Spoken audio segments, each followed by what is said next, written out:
آپ نے سنا ہوگا حضور نے سورہ رحمان کے بارے میں فرمایا ہے، سورۃ الرحمن عروس القرآن.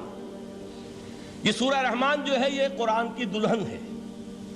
جیسے دلہن کو آپ خوشنما لباس پہناتے ہیں، آراستہ پیراستہ اس کو گہنے اور اس کو زیور پہناتے ہیں، تو جس طریقے سے سجاتے ہیں آپ دلہن کو، اللہ تعالیٰ نے ایک سورت قرآن مجید میں یہ ایسی رکھی ہے سورہ رحمان کہ اسے خوب سجایا ہے. اس میں الفاظ کا در و بست، اس کا اپنا ایک ڈیوائن میوزک ہے.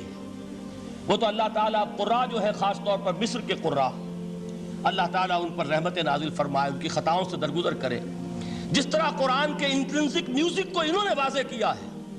واقعہ یہ ہے کہ اگر یہ لوگ نہ ہوتے، شیخ عبد الباسط محمد عبد الصمد، شیخ محمود خلیل الحصری، یہ لوگ کہ جنہوں نے قرآن کے اس غنا میوزک، یہ لفظ جو ہے آپ حیران نہ ہو کہ میں یہ کوئی شاید توہین کر رہا ہوں قرآن کی، حضور نے یہ لفظ استعمال کیا ہے. تغنو، اس قرآن کو اچھی سے اچھی خوشلہانی کے ساتھ پڑھو.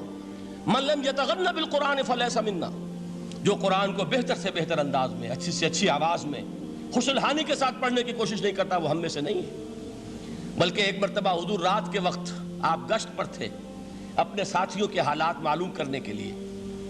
حضرت ابو موسیٰ اشعری رضی اللہ تعالیٰ عنہ ایک صحابی ہیں، ان کے گھر کے پاس سے گزر ہوا، وہ رات کو تہجد پڑھ رہے تھے، کھڑے ہوئے کیف کے عالم میں قرآن تلاوت کر رہے ہیں. حضور کو بہت پسند آئی ان کی قرات، کافی دیر تک وہاں کھڑے سنتے رہے. اب انہیں کیا پتا کون سن رہا ہے. بالکل اسی طرح سمجھ لیجئے ایک بات یاد آئی ہے. حضور فرماتے ہیں کہ جس طرح کان لگا کر اللہ قرآن کو سنتا ہے، کسی چیز کو نہیں سنتا. ہمیں نظر نہیں آتا نا، ہمیں معلوم نہیں ہے. ہم قرآن پڑھ رہے ہیں تو سننے والا کون ہے؟ سب سے زیادہ کان لگا کر خود اللہ. یہاں اس لیے مجھے یاد آیا کہ ابو موسیٰ اشعری کو کیا پتا تھا کہ کون سن رہا ہے. وہ اپنی کیفیت میں نماز میں تہجد میں قرآن کی تلاوت کر رہے تھے، اور ظاہر بات ہے ان کے گھر ایکڑوں میں بنے ہوئے نہیں تھے، ایک ایک کمرہ، ایک ایک کوئی حجرہ، ایسے ہی تو گھر تھے نا صحابہ کے. لہذا حضور پاس سے گزرے، آواز آئی، کافی دیر سنتے رہے. اس کے بعد آپ تشریف لے گئے. صبح فجر میں ملاقات ہوئی تو حضور نے تحسین کے انداز میں فرمایا، یا ابا موسیٰ انک قد اوتیت مزمارا من مزامیر آل داؤد. اے ابو موسیٰ، تمہیں تو آل داؤد کے سازوں میں سے ایک ساز اللہ نے عطا فرما دیا ہے. جس طرح حضرت داؤد، لہن داؤدی مشہور ہے کہ جب وہ پچھلے پہر رات کو حمد کے ترانے الاپتے تھے، قرآن میں ہے کہ پرندے شامل ہو جاتے تھے ساتھ، اور پہاڑ وجد میں آتے تھے، پہاڑ بھی ان کے ساتھ شریک ہوتے تھے. تو جس طرح کا اللہ نے ان کو لہن عطا فرمایا تھا، حضور نے تحسین کے انداز میں فرمایا ہے ابو موسیٰ اشعری، اللہ نے تمہیں بھی آل داؤد کے سازوں میں سے ایک ساز عطا فرمایا. بہرحال قرآن مجید کا جو یہ میوزک ہے، قرآن کے الفاظ کا جو حسن ہے، جہاں تک حسن معنوی ہے وہ تو ہر لفظ میں ہے، لیکن یہ حسن ظاہری، حسن صوتی، حسن لفظی، یہ اپنے کلائمیکس پر آپ کو نظر آئے گا سورہ رحمان میں. لیکن قرآن میں یہ سورت اس اعتبار سے بھی ممتاز ہے، اس کی 4 آیات پر ذرا توجہ کریں گے، عجیب حقائق سامنے آئیں گے. جہاں یہ قرآن مجید کے حسن صوت اور حسن لفظی کی معراج ہے، وہیں اس کی پہلی 4 آیات میں 4 چوٹی کی چیزوں کا ذکر ہے، سب سے اونچی چیزیں. پہلی آیت کیا ہے؟ الرحمن. ایک آیت ہو گئی. رحمان کیا ہے؟ اللہ کا نام ہے. کبھی آپ نے غور کیا اللہ کے ناموں میں سب سے پیارا نام کون سا ہوگا؟ رحمان. کیوں؟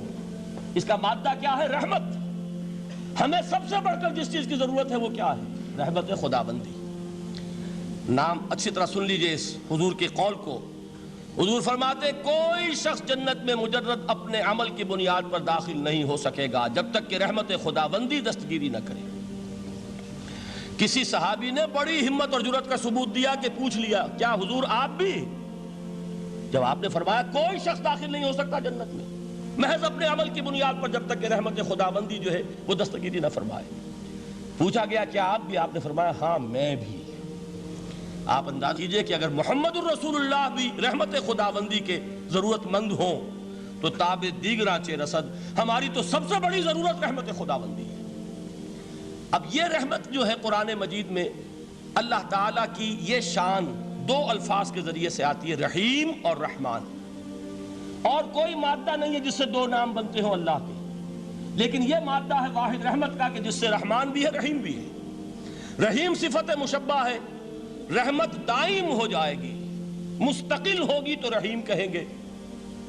اور رحمان، اس میں رحمت کی ہے وہ شان ہے کہ جیسے ٹھاٹھے مارتا ہوا سمندر ہو، ہیجان کی کیفیت، طوفانی کیفیت، رحمت خداوندی کا طوفانی جوش، وہ ہے رحمان۔ آپ تو رہتے اس علاقے میں ہیں، آپ کو معلوم ہے عرب اگر بھوکا مرا جا رہا ہو تو کیا کہے گا؟ انا جوعان۔ پیاسا مرا جا رہا ہو انا عطشان۔ بہت غضبناک ہوگا غضبان، غضبان آصفہ قرآن میں آیا ہے، بہت غضبناک۔ رحمان جس کی رحمت جو ہے جوش میں ہے، ٹھاٹھے مارتے ہوئے سمندر کے مانند۔ تو یہ اللہ تعالیٰ کے ناموں میں سب سے پیارا نام۔ اب آگے چلیے، الرحمن علم القرآن، رحمان نے قرآن سکھایا۔ رحمت خداوندی کا سب سے بڑا مظہر، رحمان کی رحمانیت کا سب سے بڑا مظہر قرآن ہے۔ ان میں جو منطقی ربط ہے اس کو سمجھتے جائیے۔ اچھا آپ یہ سوچئے، جو علم بھی انسان کو حاصل ہوا وہ کس نے دیا؟ اللہ نے۔ سائنس کا علم کس نے دیا؟ اللہ نے۔